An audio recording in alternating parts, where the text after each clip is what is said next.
Madame Excellente, comment tu as fait pour te retrouver en Suède? Par quel moyen tu es arrivé en Suède? Tu es venu par bateau, par avion, le pied? Comment tu as fait? Est-ce que tu es venu en Suède comme étudiante? Parle-nous de ton parcours. Bonjour, salut à tous. J'espère que vous allez bien. Moi, je me porte très bien et je suis contente de vous retrouver sur ma chaîne. C'est possible. Abonnez-vous s'il vous plaît, likez, commentez. Ça va me donner aussi le courage. Vous savez, je fais d'autres choses dans la vie. Je ne suis pas là seulement pour faire des vidéos. Je fais d'autres activités. J'étudie. En plus de ça, je travaille. J'ai aussi une famille. J'ai des amis. J'ai une vie. Mais quand même, je fais mes efforts pour avoir ce temps, vous partager mes expériences en Suède, vous donner le merveille de la Suède. S'il vous plaît, mes amis, abonnez-vous sur ma chaîne. Ça va me donner le courage d'aller même dehors filmer. Ça va me donner le courage de circuler avec vous par-ci, par-là, vous faire découvrir le merveille de la Suède. Mais si vous ne vous abonnez pas, vous ne likez pas, vous ne commentez pas, je vais penser que non, peut-être les gens ne sont pas intéressés. Écoute ça quand tu es libre, tu n'es pas pressé. Je vais te demander d'écouter cette vidéo du début jusqu'à la fin. Ça va t'aider, ça va te fortifier, ça va t'encourager, ça va aussi t'aider à me connaître. Parce que je suis ici, je parle. Beaucoup ne me connaissent pas, mais ça va t'aider à me connaître davantage. S'il te plaît, abonne-toi. Je vais vous parler de comment je suis arrivée ici en Suède. Qu'est-ce que je fais depuis l'Afrique jusqu'ici? Qu'est-ce que je fais? Ou soit, quelle procédure qui m'a permis de me retrouver en Suède? Merci beaucoup. Je commence. Je m'appelle Excellente et je parle souvent sur comment immigrer en Suède comme travailleur, étudiant ou soit visiteur. Premièrement, j'aimerais me présenter. Je suis d'origine congolaise. Je suis congolaise de Kinshasa, Mwanamboka. Vraiment, comprenez quand même. Et avant de venir en Suède, je restais en Afrique du Sud. C'était en 2015 où il y a eu des troubles entre les Sud-Africains et les étrangers, ou soit les immigrants. En 2015, il y a eu beaucoup de problèmes en Afrique du Sud. Il y a eu des tueries, des viols, des menaces. Il y a eu beaucoup de choses. Pourquoi? Parce que les Sud-Africains ne voulaient plus de nous en Afrique du Sud. Ils ne voulaient plus les immigrants ou les étrangers dans leur pays. Ils disaient que c'est à cause de nous, il n'y a plus de travaux, il n'y a plus une bonne vie, il y a la saleté, il y a les tueries, il y a des problèmes.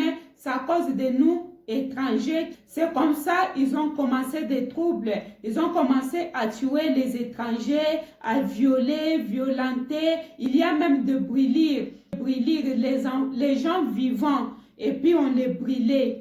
On coupait les femmes enceintes même. On peut prendre une femme enceinte, déchirer son ventre. Il y a eu beaucoup de catastrophes. Si vous n'êtes pas au courant, vous pouvez aller sur YouTube et puis taper xénophobie Afrique du Sud 2015. Vous allez voir combien de gens ont perdu leur vie et vous allez voir que ce n'était pas vraiment facile de vivre en Afrique du Sud en tant qu'étranger en 2015. C'est un pays où la criminalité est très élevée. Les Sud-Africains, quand ils décident que les étrangers, vous devez partir chez vous, les jours-là, si vous sautez, c'est votre mort. S'ils décident qu'aujourd'hui, un étranger ne sortira pas, si on voit un étranger en route, on coupe la tête, ils vont couper la tête sans même réfléchir. Parmi les gens qui ont été menacés, qui ont été violentés, j'étais parmi les gens qui ont été violentés. J'étais malade et en étant malade, je suis passée à l'hôpital, mais malgré ça, il n'y avait pas toujours les changements. On m'a transféré dans l'hôpital psychiatrie. Là-bas, on devait me soigner parce que j'avais eu des chocs sur ma tête. On devait me soigner là-bas. et j'avais développé le stress. J'avais le stress que vous ne pouvez pas imaginer. Je suis restée à l'hôpital. Je suis restée à l'hôpital psychiatrie. Je fais presque un mois. Après un mois, je suis sortie. Je suis encore réchitée. Je suis retournée. Je fais presque 3 mois à l'hôpital. Je fais presque 3 mois. Et là où à l'hôpital j'étais, il y avait un moment où même j'oubliais mon nom. Je ne savais pas j'étais où, j'étais qui. La raison pour laquelle, qui a fait que je viens ici, première raison d'abord, c'était que j'étais en Afrique du Sud parce que dans mon pays, il y a la guerre. Et j'étais censée d'être protégée. J'étais censée d'être protégée et je ne peux pas retourner dans mon pays parce qu'il y avait encore les problèmes de guerre. Et en 2015, c'était aussi le temps que dans mon pays, c'était catastrophe. Bien que ce n'était pas partout, mais quand même le bruit de guerre dans mon pays, c'était vraiment horrible. Et c'est comme ça qu'ils ont décidé que je ne peux pas retourner.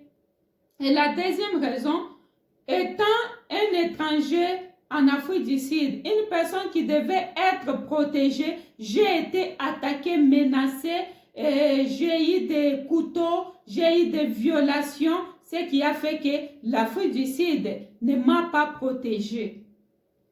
Et c'est parce que aussi, c'était les Sud-Africains qui m'avaient menacée. Si c'était des étrangers ou soit une autre personne qui m'avait violentée, ça allait être un autre problème. On pouvait dire que non, c'est juste l'accident. Mais la troisième raison, j'ai eu des troubles mentaux à cause de ces problèmes. J'étais à l'hôpital et même à l'hôpital, il y a eu la discrimination. Et ce n'est pas tous les Sud-Africains, je précise. En Afrique du Sud, il y a de bonnes personnes. Surtout quand tu trouves des gens qui prient. Ou soit les gens ici, les Kosa. Les tribus Kosa sont de bonnes personnes. Les Kosa peuvent t'aimer plus que les gens de ta propre communauté. Ils ont un bon cœur. Même les Zoulous qui prient, ils ont un très bon cœur. J'étais discriminée, ce qui a fait que je devais quitter l'Afrique du Sud. Et surtout pour les menaces, les gens là pouvaient me faire du n'importe quoi et pour sauver ma vie, je devais quitter l'Afrique du Sud. Mon dossier a été envoyé à UN. Je ne sais pas comment on appelle ça en français. UN. Ou à UN, vraiment, vous allez m'excuser, je ne sais pas comment on appelle ça en français. Mon dossier a été envoyé à UN. Et quand on envoie le dossier à UN, on ne détermine pas le pays où tu vas partir. Ça peut être en Zambie, en Tanzanie, en Angola, ça peut être en Suède, en Finlande, ça peut être en Amérique, au Canada, ça peut être là où personne ne sait. C'est le pays qui t'a choisi. Après t'avoir choisi, maintenant, on te donne la carte de résidence et puis on te paye le billet, on te prend tout en charge, tu viens en Suède. C'est comme ça je suis venue en Suède, ok? Et quand je suis venue en Suède, la personne qui faisait mes démarches ne m'avait même pas dit que je devais quitter l'Afrique du Sud pour venir à l'étranger. Pour lui, il m'avait dit que c'est un danger de rester en Afrique du Sud. On est en train de voir s'il y a une province dans mon pays où c'est calme. Ils peuvent m'envoyer là-bas, ils peuvent me donner une somme d'argent pour que je retourne. Mais je ne peux pas aller là où il y a la guerre, là où il y a les problèmes. Dans ma tête, je faisais déjà les calculs. On va me donner combien, si j'arrive, je vais faire quoi avec cet argent qu'on va me donner. Bien qu'on ne m'avait pas dit c'était combien. C'était ça que moi j'avais dans ma tête. Mais à ma grande surprise, on me dit, on va aller à UN, on me prend des photos et puis elle me dit que non, on t'a choisi par tel pays, tu vas aller passer l'interview dans telle ambassade, tu vas aller en Suède. Je n'ai jamais été à UN pour dire que non, je ne vais pas rester ici, je vais partir à l'étranger. Je ne savais pas que je partais à l'étranger. J'arrive à UN, on me prend des photos, je quitte UN, je pars à l'ambassade de la Suède, toujours par l'aide de la dame. Je pars à l'ambassade et à l'ambassade là-bas, c'était juste pour bienvenue. Bienvenue en Suède. On m'a donné les papiers, les livres de la Suède, la carte de la Suède. On m'a dit comment la Suède fonctionne. On m'a parlé un peu de la Suède. C'était fini. Je n'ai pas fait ni interview, ni quoi que ce soit. Ils m'ont juste dit « Welcome to Sweden ». C'est tout. Et on m'a donné ce qu'il fallait donner, les papiers. La dame a récupéré ça. Je suis retournée au foyer. Et en retournant au foyer, 1 ou 2 semaines après, c'est comme ça, je suis venue en Suède. J'espère que vous avez compris comment je suis venue en Suède. Je suis venue par réinstallation, c'est-à-dire à partir de l'Afrique, j'ai été choisie par la Suède. La Suède m'a choisi de venir ici par rapport au dossier que j'avais. Mon pays, il y avait la guerre, j'étais attaquée en Afrique du Sud, j'étais malade et j'ai été discriminée à l'hôpital. J'étais malade et je ne pouvais pas avoir de bons traitements à cause de la discrimination. J'ai fait tout ce qui a été fait comme démarche. Moi, je ne sais pas. Je ne peux pas venir te dire que non, pour venir avec la réinstallation, voilà l'histoire. Il faut aller parler comme ça, comme ça, comme ça, pour que tu sois réinstallé. Il y a beaucoup de gens qui viennent par réinstallation, mais ce n'est pas le même cas. Il y a les gens qui viennent par réinstallation, ils ont fui la guerre, ils étaient dans les camps de refuge. Et à partir de ces camps-là, on les a choisis, ils sont venus en Suède. Mais ce n'est pas mon cas. Moi, je ne suis pas partie pour parler de mon cas. Je fui la guerre, je fais ça, aidez-moi à quitter le pays. Moi, non. Moi, c'est la personne qui a fait à ma place. Elle était une blanche, venait d'Allemagne. Elle a fait ça à ma place. Tout ce que les autres là partent disent, non, ma mère, mon caisse, écrire l'histoire, parler. Moi, je n'ai pas fait ça. J'ai été parmi les gens qui ont été menacés, j'ai été violentée, tapée, j'ai même des cicatrices sur mon corps. J'ai été à l'hôpital plusieurs fois, j'ai perdu mémoire, j'ai eu beaucoup de difficultés. Ce qui a fait que la personne qui a vu ma souffrance, la personne qui m'a vraiment aimé, la personne que Dieu a utilisée, c'est comme ça, elle m'a aidé. Elle a envoyé mon dossier là où il fallait envoyer. Elle a envoyé elle a fait des suivis jusqu'à ce que je suis arrivée ici. On ne m'a pas demandé pourquoi tu veux aller en Suède. Qu'est-ce que tu vas aller faire en Suède? Ton histoire est comment? Non. Et chose que je regrette beaucoup, cet ami qui m'a montré là où je devais aller pour rencontrer la dame qui m'a aidé. Jusqu'à aujourd'hui, je n'ai jamais eu ces nouvelles. J'ai étudié avec elle, comme elle aussi avait le problème avec son mari. Elle avait le problème avec son mari, les temps là, c'est comme ça elle me parle que va voir la dame là, elle m'aide souvent avec les conseils. Et il y a même des médicaments, quand elle me donne, je me sens trop soulagée. Il faut aller la voir, elle va t'aider. C'était le dernier jour qu'elle est venue à l'école. C'était le dernier jour que je l'ai vue. Je suis partie, la chercher, on m'a dit qu'elle n'est plus ici. Je l'ai cherchée sur Facebook, sur TikTok, sur les réseaux sociaux. Je ne l'ai jamais trouvée. Et je prie le bon Dieu là où elle est, que Dieu la bénisse. Alors que Dieu te donne aussi des amis qui vont t'orienter. Que Dieu t'aide à tomber dans une vidéo qui va changer ta vie. Ne regardez pas seulement les vidéos sur les réseaux sociaux comme ça. Il faut prier des fois. Dieu, aide-moi à tomber là où je peux avoir de bonnes informations pour mon voyage. Aide-moi afin que je puisse rencontrer une bonne personne. On est toujours dans la masse. On est habitué avec de mêmes amis. Prier, le miracle, c'est quoi? C'est ça le miracle. Moi, j'ai eu mon miracle. Cette fille-là jusqu'à aujourd'hui. Elle venait chaque jour à l'école. Elle venait. Mais quand elle m'a donné cette information, Elle a disparu. Même dans mes rêves, je n'ai jamais rêvé cette fille. Je la cherche même dans mes rêves. Je ne l'ai jamais vue.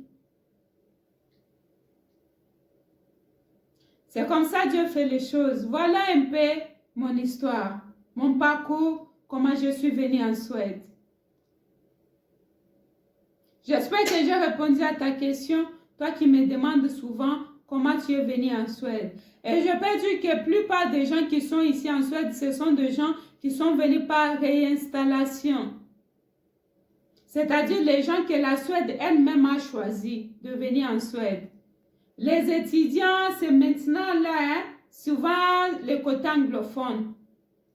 C'est maintenant là que les gens commencent à s'intéresser à venir étudier en Suède. C'est maintenant là que les gens viennent par bateau pour la Suède. C'est maintenant les gens viennent visiter la Suède. Mais la plupart des Africains qui sont ici, plupart, c'est pas la réinstallation ou soit par le regroupement familial, plupart. Mais la voie la plus facile, c'est la voie des études. Ok? Et quand je suis venue ici, ce qui était très difficile pour moi, c'est le climat. Et puis, de trouver des amis, c'était difficile. C'est comme ça que je commence à évoluer. Bien sûr, c'était difficile. Je commence ma formation de langue. Je fais la formation. J'ai terminé le premier niveau qu'on appelle SFI.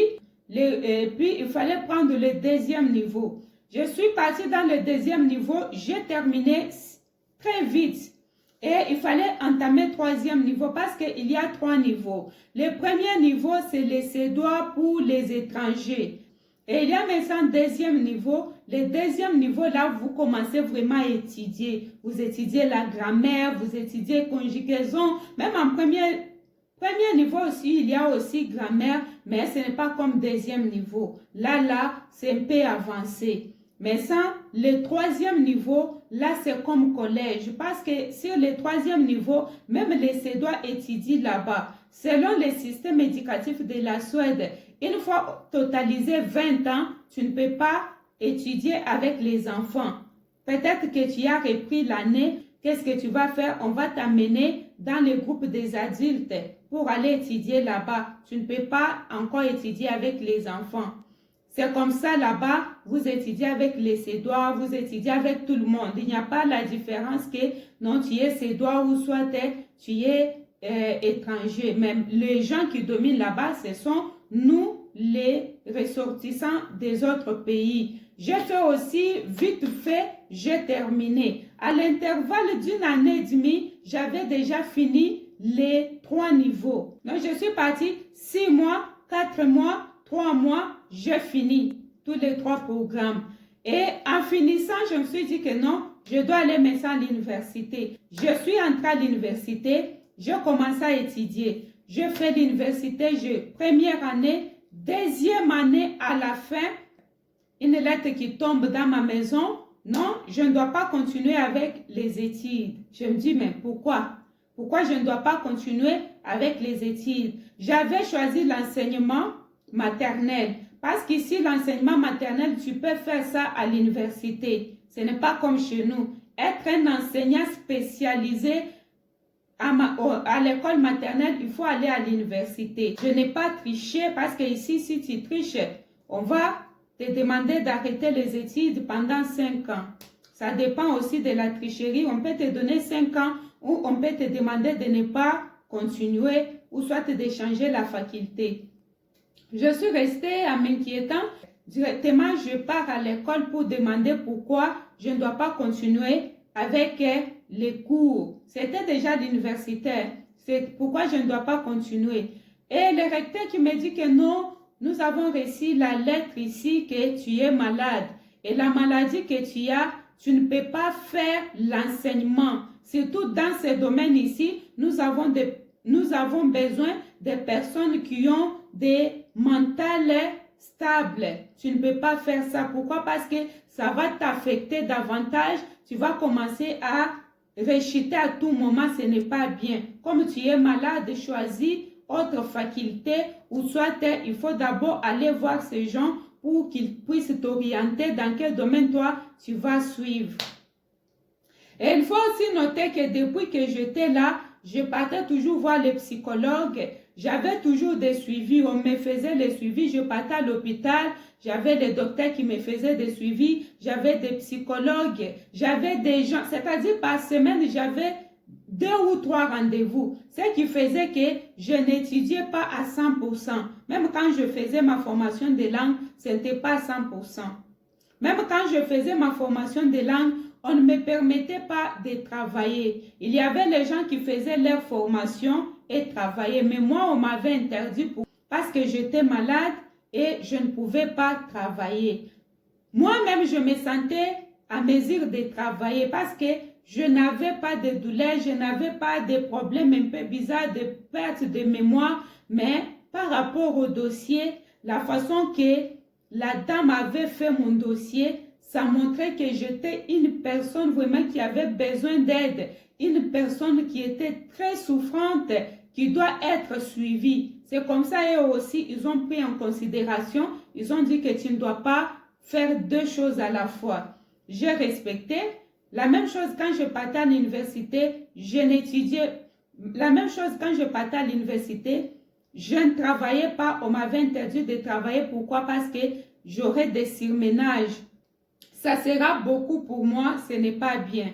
Mais quand même, j'avais l'aide, j'avais les bourses scolaires et aussi il y avait d'autres aides qu'on me soutenait pour que je puisse bien étudier sans me soucier. On m'a demandé d'arrêter, j'ai arrêté les cours, je suis restée comme ça presque 1 année. Toi, tu dois changer. Et je dis oui, ce n'est pas grave, je vais changer. Et quand je vais changer, une autre lettre qui vient qui dit que non, tu dois attendre ton temps de faire l'université n'est pas encore arrivé parce qu'avec ton problème de santé, tu n'es pas à mesure de faire encore cette faculté que tu as fait ou de fréquenter l'université, tu dois attendre. C'est comme ça que je reste et je dis, mais qu'est-ce qui ne va pas? Qu'est-ce qui ne va pas? Je ne dois pas continuer avec la formation que j'avais commencée. Non seulement ça, je ne dois pas aussi changer une autre formation parce que je ne dois pas être à l'université. Et comme on m'avait demandé d'arrêter les études, je commence à me soucier et je décide de travailler. Je dis que non, mais ça, je dois chercher le travail. Je cherche moi-même le travail, je trouve le travail, je commence à travailler. Un certain jour, mon chef m'appelle, non, tu dois venir. Je pars, on me dit non, tu ne peux pas travailler parce qu'on nous a envoyé la lettre ici que tu es malade. Pourquoi on t'a engagé? Je me dis, mais qu'est-ce qui ne va pas? Je ne travaille pas bien. Il me dit que moi-même, je suis étonnée quand je reçois cette lettre. Mais tu dois d'abord aller voir ton psychologue. Il doit te faire une lettre si tu dois travailler ou pas. Mes amis, j'avais déjà travaillé pendant 3 mois. Là, j'étais contente.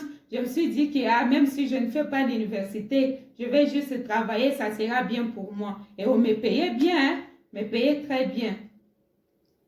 Je me suis dit, mais qu'est-ce qui ne va pas? Je suis partie voir mon psychologue. J'ai expliqué mon problème.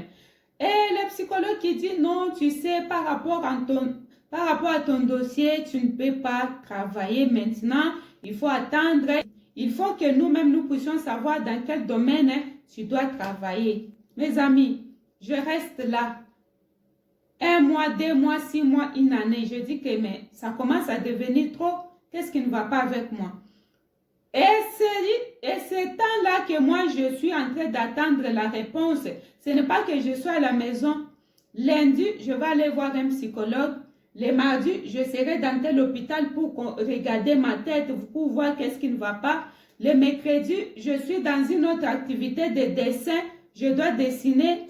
Le jeudi, je suis dans une autre activité de regarder le film pour m'enlever la peur.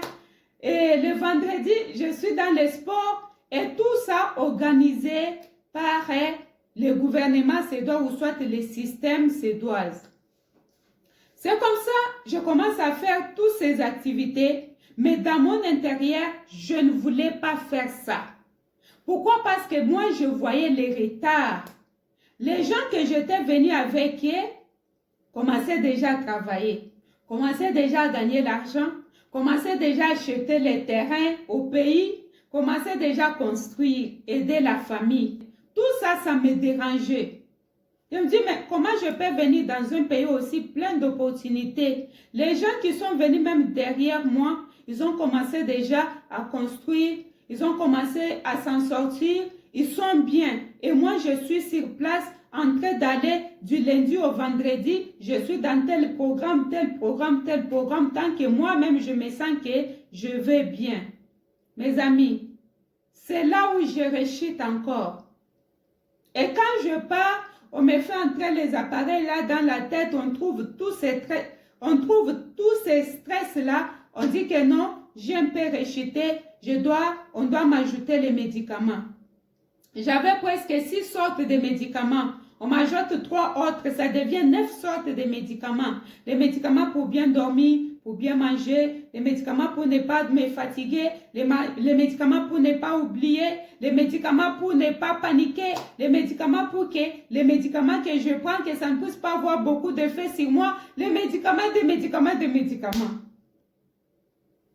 Je continue à prendre ces médicaments. Une maman qui m'a demandé non, ne prends pas ces médicaments. Et avec ces médicaments, tu seras encore très malade, il ne faut pas prendre. Et l'autre m'a dit non, il faut commencer à aller à l'église, il faut commencer à beaucoup prier. Ça peut être le combat spirituel. Je commence à prier. Je suis entrée dans les combats spirituels. Je fais des prières. Je coupais des liens. Je fais tout ce qu'il fallait faire. Mes amis, c'était un moment que je ne peux pas vous expliquer la souffrance.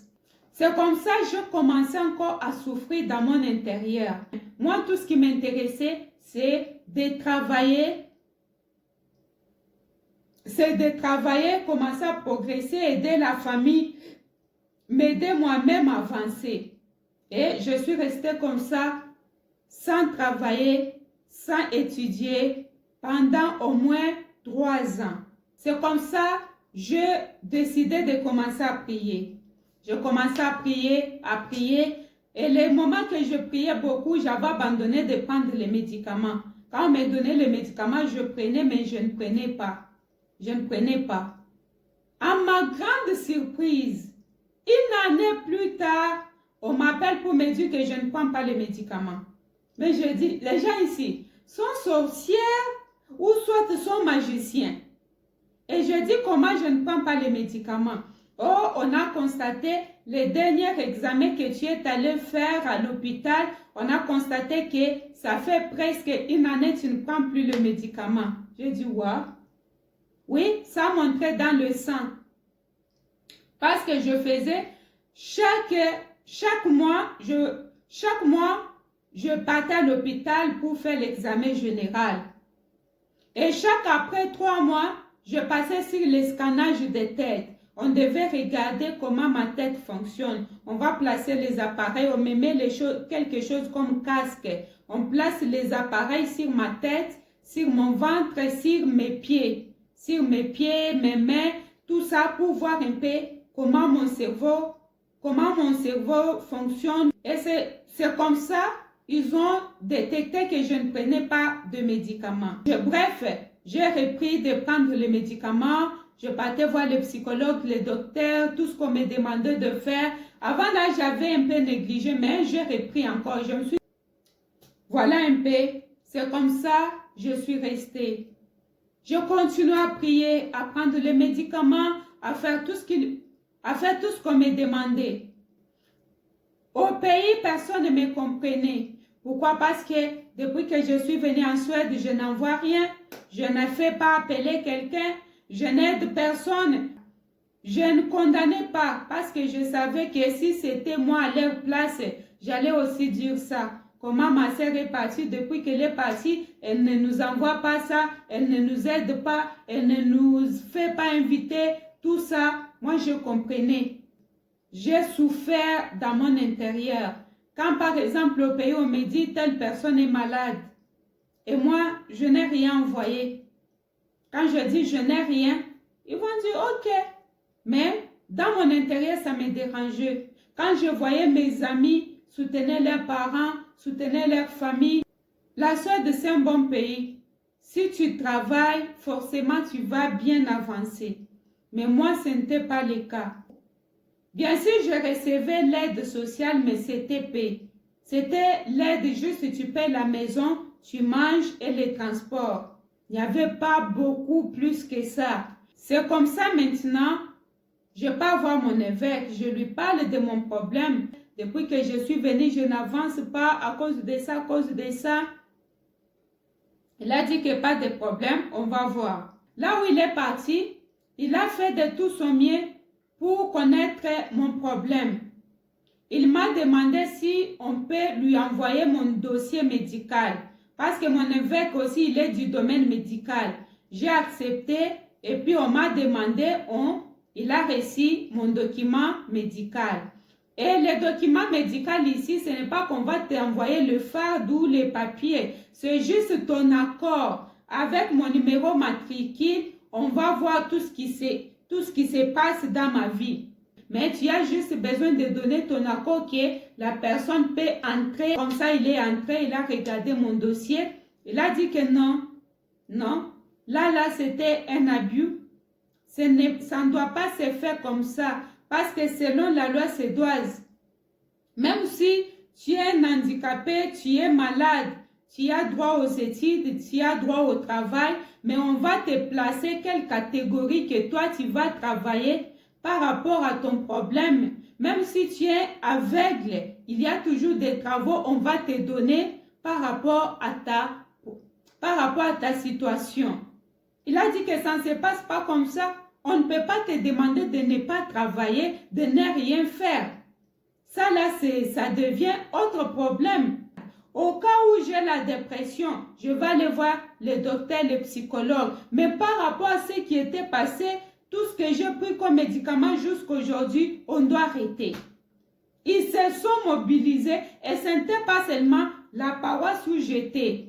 Si par exemple, moi je suis ici dans la paroisse de Täby, quelqu'un qui est là-bas au sud de la Suède, peut-être c'est un avocat du domaine tel, on la contacte aussi pour dire que nous avons notre sœur à tel et tel problème, qu'est-ce qu'elle doit faire? Lui aussi intervient.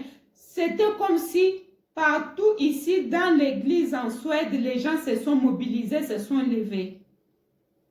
C'est comme ça, je reçois la lettre, on me dit que non, je dois arrêter de prendre les médicaments. Je dis, je dois prendre seulement les médicaments qui vont me permettre de bien dormir. Mais d'autres médicaments, je dois arrêter. J'arrête. 2 mois après, on me dit, je dois arrêter tous les médicaments si je n'ai pas les difficultés de dormir. J'arrête.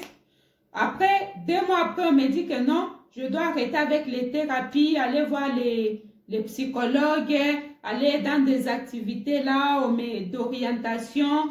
Dans toutes les activités que je faisais, on me demande d'arrêter. Et je dis pourquoi je dois arrêter. On me dit que non, ça va mieux. Tu n'as pas besoin de ça. Ta santé va mieux.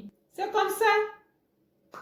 Et à la fin maintenant, on m'envoie une lettre pour me dire que je peux recommencer les activités comme toute autre personne. Si je vais étudier, si je vais travailler ou faire quoi que ce soit, je peux choisir ce que je vais faire. C'est comme ça, je reste là, je dis waouh. C'est pourquoi dans la vidéo précédente, je vous avais dit, quand vous venez dans un pays pareil, essayez d'aller dans les églises où il y a le blanc, dans les églises où il y a les Suédois, où il y a les Canadiens, parce que quand eux-mêmes se lèvent pour un dossier, ça ne tarde pas. Je me suis battue pour mon dossier. J'ai fait tout ce qu'il fallait faire, pleurer dans le bureau. J'ai cherché même les avocats. Mais ça c'était toujours négatif. Non, madame, tu es malade, il faut comprendre. Tu sais, quand tu as telle maladie et tu n'acceptes pas que tu es malade, c'est pas là on voit que tu es vraiment malade. Il faut accepter ta maladie. Et quand tu acceptes aussi ta maladie, et aussi accepte que tu es malade. C'est comme ça que je suis restée. Mais quand les gens de ce pays se sont levés pour moi, les gens de mon église, les enfants du pays se sont levés. J'ai eu la solution dans moins d'une année. Tout ce que je faisais comme programme, thérapie, sport, oh les films, oh les ceci, cela, une année, ils ont arrêté. Et c'est comme ça que je décide de retourner étudier. Et c'est comme ça que je me cherche un petit boulot. C'est comme ça que je me cherche un petit appartement. Je déménage. Je quitte là où j'étais pour aller rester dans une autre ville. Quand j'étais même malade, quand j'avais les dossiers là, j'ai changé. J'ai beaucoup déménagé. Moi, je me disais que non, en déménageant, comme je suis là-bas au nord, si je pars à Stockholm, le dossier va rester là-bas au nord, c'est fini. Je viens à Stockholm, le dossier m'attend. Et ils n'ont pas besoin que tu puisses leur dire que non, oh, je suis telle, je suis malade, non. Tombe, c'est-à-dire le fait juste de changer ton adresse. Une fois changé l'adresse, l'hôpital a ton dossier, l'école a ton dossier, partout on a ton dossier. Je vois une lettre de l'hôpital, mais qu'est-ce qui ne va pas? Je pars à l'hôpital, oui, on t'avait envoyé les documents parce que tu as tel problème, et on t'affecte. Voilà ton docteur qui va commencer à faire des suivis, voilà les psychologues, les centres tels tu vas commencer à fréquenter. Je me suis dit, mais qu'est-ce qui ne va pas? Quand on avait même refusé de continuer les études, j'avais changé la ville. J'avais changé. Je me suis dit que non, je change, je ne vais pas m'inscrire dans l'autre école, dans l'autre université. L'ignorance, c'est quelque chose. Hein. Je change, je pars suivre, je change la ville, je pars m'inscrire. Je commence les cours. Et une fois commencé les cours, 2 mois après, la lettre. Tu ne peux pas étudier à cause de ça. J'ai dit, mais qu'est-ce qui ne va pas? Je laisse là, je commence à travailler. Une fois que je travaille, on me dit, tu ne peux pas travailler à cause de ça, à cause de ça. Un jour, j'ai demandé à mon chef, mais comment tu sais toutes ces choses ici? Non, je suis malade, j'ai tel dossier, il y a ça. Qui t'a dit ça? Il m'a dit que non, on a des pêches en bas. Des pêches en bas, c'est-à-dire les numéros matricules ou soit les numéros personnels, quelque chose comme ça. Ces numéros matricules, on sait qui tu es, ce que tu dois faire, ce que tu ne dois pas faire. Et c'est comme ça, je peux profiter pour dire que c'est ce qui fait même qu'ici, il est difficile en soi d'utiliser les papiers d'une autre personne, les documents d'une autre personne pour travailler avec. Ce sont les choses qui se passent dans d'autres pays européens. Mais ici en Suède, c'est difficile parce que partout tu pars, on va te demander les pêches en bas, qui est le numéro matricule. Une fois de notre numéro matricule, ton visage, on regarde, quand on tape ton numéro matricule, ton visage, ta taille, ta couleur, tout sur toi, ça sort. Alors si tu utilises les documents d'une autre personne ou les numéros d'une autre personne, on va t'arrêter. Voilà un peu, c'est comme ça la vie que moi, je passais ici. Avec les problèmes de santé, je me battais, je cherchais la solution. J'avais le temps de lire. Je lisais beaucoup sur la migration suédoise. C'est ça qui m'a permis que le fait de fréquenter beaucoup de gens, des bureaux, va là-bas, cherche-nous ça, va rencontrer telle personne, va faire ça, ça m'a aidé à maîtriser le système. Le système suédois, je maîtrise bien le système suédois que le système dans mon propre pays. Quand il s'agit de la migration, ce que tu dois faire, ce que tu ne dois pas faire, tes droits et tes devoirs, je suis là. Et j'aide beaucoup de gens ici. Ce n'est pas seulement les gens qui sont au pays, les gens qui sont ici pour avoir ton passeport. Tu veux avoir la nationalité, qu'est-ce que tu dois faire? Tu es dans quelle catégorie? Si tu as tel ou tel problème, je peux t'aider. Pourquoi? Parce que j'ai eu le temps de beaucoup lire sur la migration, sur le système suédois, ce qui doit être fait, ce qui ne doit pas être fait. J'ai pris le temps de bien maîtriser ce pays. Même voilà un peu mon parcours de l'Afrique jusqu'en Suède. C'est un miracle pour moi, je dirais. Dieu a utilisé les gens de l'église pour s'élever, pour m'aider.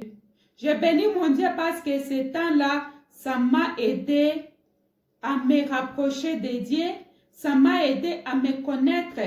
Parce que même avec les thérapies que je faisais, on m'apprenait comment écouter mon intérieur, comment comprendre mes 6 sens, comment je peux m'identifier que non, maintenant là je vais tomber malade, maintenant là je vais être stressé, maintenant là je dois tirer attention, maintenant là je ne dois pas manger beaucoup cette nourriture. Mais c'est-à-dire, on m'a appris la vie, comment la vie fonctionne, comment le corps fonctionne. Et le corps là, mon corps, comment me comprendre. Et Dieu merci, je n'ai plus la douleur que j'avais ici, je n'en ai plus. Un problème peut me déranger, mais ça ne peut pas m'écraser. Quand on me dit que non, là-bas, il y a la guerre, même si j'entends je sais comment, là où je suis, comment je peux me ressaisir, être tranquille. Ça chauffe là-bas, mais ici, je suis tranquille. Ce qui fait que les petits bruits des gens. Oh, j'avais une copine qui m'a lâché. Oh, mon fiancé. Oh, mon mari a fait, mes enfants ont fait. Ça peut me faire mal, mais après là, je retourne. J'ai développé le courage, la maîtrise de soi, la confiance en moi, l'écoute surtout. Comment t'écouter toi-même? Comment tu peux faire pour t'écouter? On est là pour écouter les gens. Mais comment tu peux faire pour toi-même t'écouter? Tu sais que là où je suis, les pensées que je suis en train de penser ici, ce sont de mauvaises pensées. Demain, tu changes le sujet. Quand tu marches, tu dis, la façon que je marche ici, je risque de prendre une mauvaise direction. C'est-à-dire, ça m'a aidé à développer mon 6e sens. Et ça m'a beaucoup aidé. Je bénis mon Dieu pour ce temps. C'était comme un désert pour moi que j'ai traversé. Je n'ai jamais traversé les difficultés dans ma vie comme celles que j'ai traversées en Suède. Tu es très brillante dans tel domaine. On te dit que non, tu ne dois pas faire ça. Tu ne dois pas travailler. Tu ne dois pas étudier. Quand tu fais ça, tu ne dois pas... C'est-à-dire, il y avait des interdictions. C'était comme si j'étais en prison libre. Je suis libre, mais je ne peux pas tout faire. Je marche, je circule, je mange, mais il y a des choses que je veux faire que je ne dois pas faire. Voilà un peu la souffrance que moi j'avais. Mais Dieu merci et gloire à Dieu. Je suis là en bonne santé. Je reprends mes activités. Je ne peux pas dire je reprends, mais j'ai recommencé. C'est comme si j'ai 2 ans en Suède.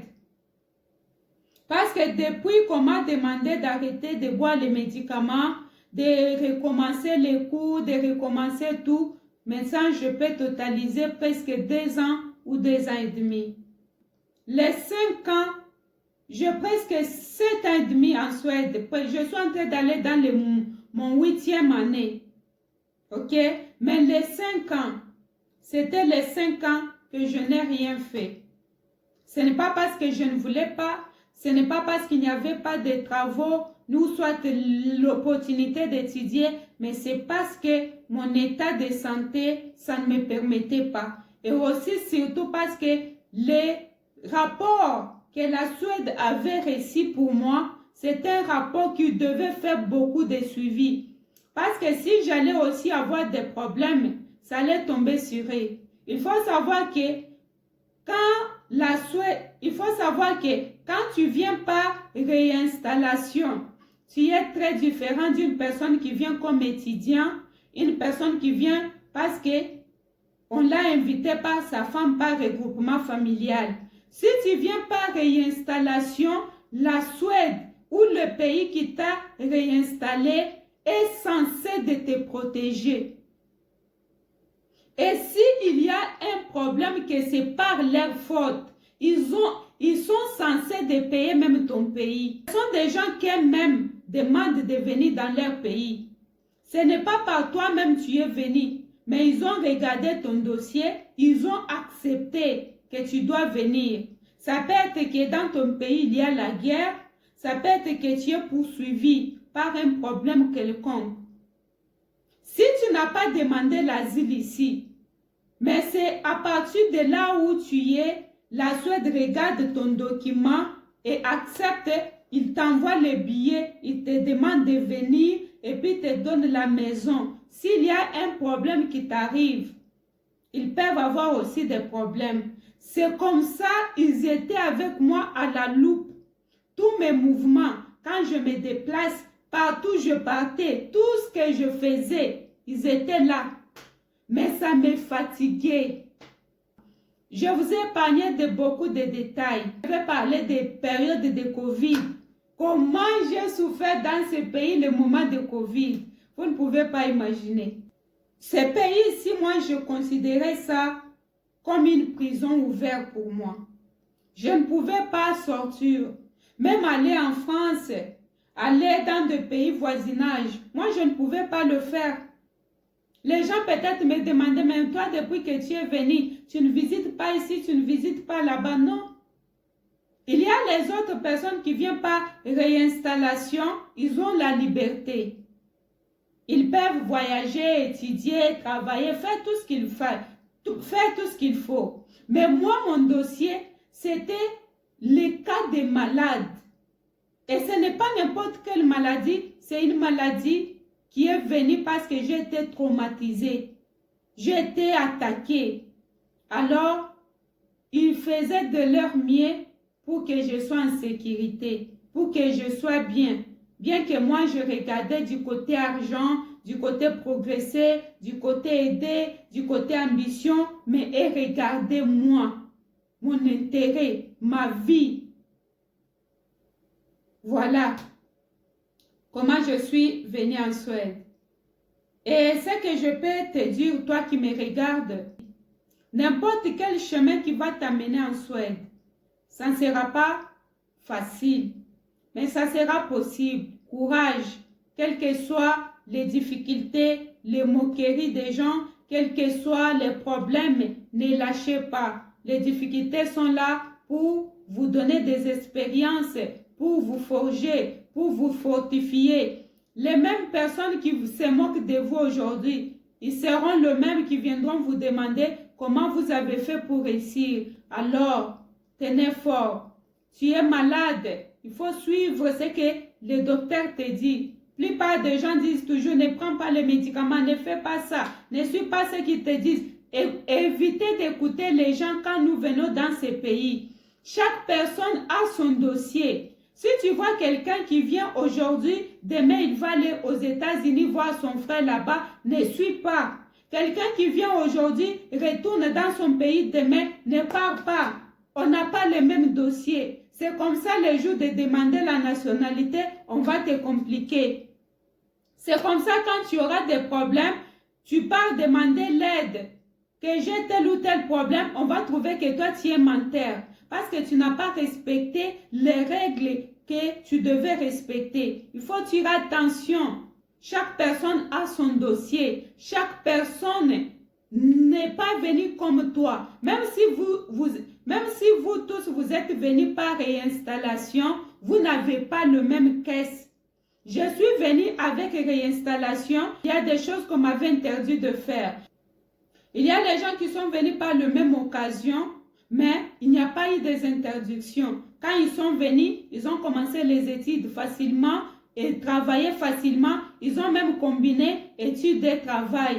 Mais moi, ce n'était pas le cas. Mais nous tous, nous sommes venus par les canaux de UN. Mais on n'a pas le même dossier. Alors ne te mélange pas dans tout. Ton dossier n'est pas le dossier de X ni de Y.